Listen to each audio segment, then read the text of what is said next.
అందరికీ నమస్కారం అండి. ఈరోజు మనం 1991వ సంవత్సరంలోని చందమామ కథల పుస్తకంలోని చంద్రహారం అనే కథ గురించి చెప్పుకుందాం.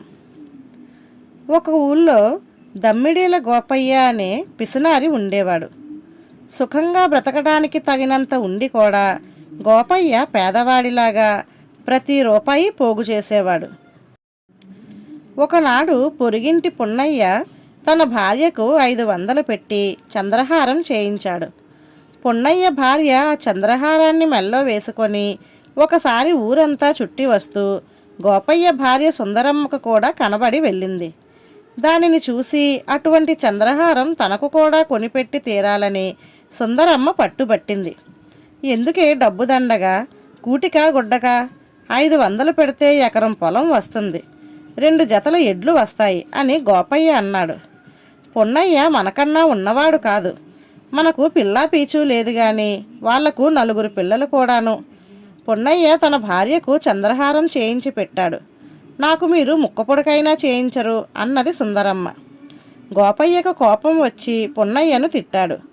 కానీ భార్య అడిగిన చంద్రహారం కొనటానికి మటుకు ఒప్పుకోలేదు. తన మెల్లో చంద్రహారం వేసుకుంటే చూసి భర్త మెత్తపడతాడేమోనని సుందరమ్మ పున్నయ్య భార్య వద్ద చంద్రహారం ఒకరోజు అరువు తీసుకొని తన మెడలో వేసుకొని భర్త వద్దకు వచ్చి, ఏమండి ఎలా ఉంది అని అడిగింది. గోపయ్య తన భార్య మెడకేసి చూసి క్షణం పాటు ఆనందించాడు. కానీ తనను చంద్రహారం చేయించమంటుందేమోననే భయంతో, బాగానే ఉంది కానీ అంత ఖరీదైన వస్తువు మనకెందుకే, దొంగలు ఎత్తుకుపోగలరు, త్వరగా వెళ్ళి వాళ్ళ నగ వాళ్ళకి ఇచ్చేసిరా అన్నాడు.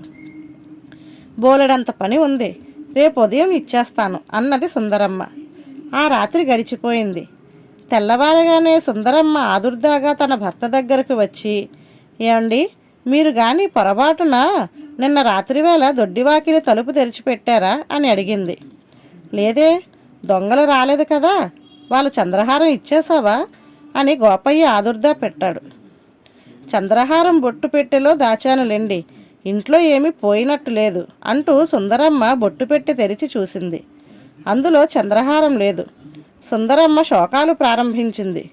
బుద్ధి తక్కువదానా, అంత ఖరీదైన వస్తువు అప్పుడే తిరిగి ఇచ్చుకోరు, ఇప్పుడు 500 ధారపోసి నగ చేయించి వాళ్లకు ఇవ్వాలి కదా అన్నాడు.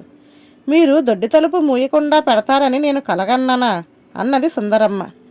నేనా తలుపు తెరిచినట్టు నాకు జ్ఞాపకం లేదు అన్నాడు భర్త. ఏమైనా గోపయ్యకు 500 ఖర్చు చేసి మరో చంద్రహారం చేయించక తప్పింది కాదు. దాన్ని తెచ్చి భార్యకి ఇస్తూ, త్వరగా దీన్ని తీసుకుపోయి పున్నయ్య గారింట్లో ఇచ్చిరా, అయిన శాస్తి చాలు అన్నాడు. సుందరమ్మ నవ్వుతూ చంద్రహారం తీసుకొని మెడలో వేసుకొని, ఇది మనదేలేండి, నేను చంద్రహారం బొట్టు పెట్టెలో పెట్టలేదు, చందుగాయి పెట్టెలో పెట్టి పొరబడ్డాను, అది తరువాత కనబడితే ఆ రోజునే దాన్ని పున్నయ్య గారింట ఇచ్చేశాను కనుక మనం ఏమీ చేయించి ఇవ్వనవసరం లేదు అన్నది. భార్య గడుసుతనానికి గోపయ్య నివ్వెరపోయి ఏ మాట అనలేకపోయాడు. ధన్యవాదాలు.